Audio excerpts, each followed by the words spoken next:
Doesn't this all prove, Joe, that when it comes to classified documents, all ex-presidents or vice presidents, they've all got them, right? So aren't they all just in the same basket?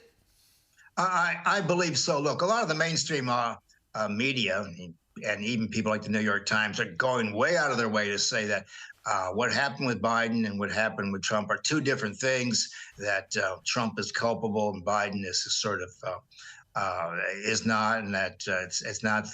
Look, if you have documents that are classified, and I've used them all my life in terms of writing presidential books, and they look kind of scary, it's not that big a deal unless, of course, you're using them to leverage something. I can see Biden's kid just waving one of these around, and they look incredibly scary, to someone else. You can say, "Oh, look, I have access to all this intelligence, etc."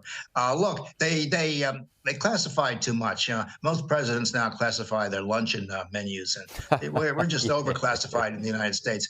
On the other hand, if you have information on nuclear weapons or negotiating positions, or worse yet, operatives, then we're still in trouble. And the thing in Washington is that everybody is nearly cleared to look at these kinds of things. And you Yeah. can imagine these judiciary and other intelligence committees, they get things. And of course, with all this security, because Washington's all tied up like a drum, or tight as a drum. Well, Washington leaks like a sieve, as you know, Pete. Almost anything that's important winds up in the New York Times or one of the cable network shows. So, while that's the irony, while everything looks tight, everything's very, very loose. Hey, just a quick one, more to our region too, Joe. South Korea has made a threat to go nuclear for the first time.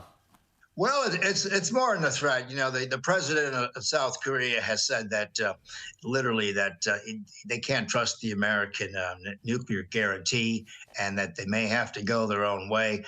And he knows what he's talking about. Over 70% of the South Korean public would like nuclear weapons, the battlefield kind. That's Hiroshima and Nagasaki variety, and they don't trust the United States to come to the party, and I think that's fair. Just before the Cuban Missile Crisis, President de Gaulle asked John Kennedy, would America exchange Chicago or New York for Paris?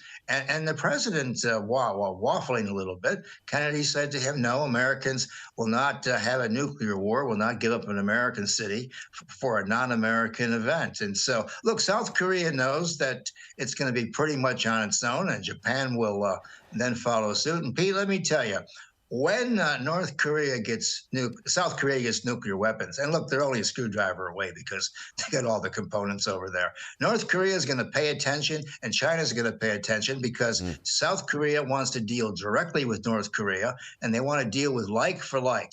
Right now, North Korea doesn't give a damn about what anybody says, and it doesn't worry about South Korea at all, because it has nuclear weapons. And of course, as you know, if you have a nuclear weapon, then no one's really going to bother you very much. So South Korea is going to have to get on side. Yeah, that's true. Joe, thank you. We'll talk to you again next week.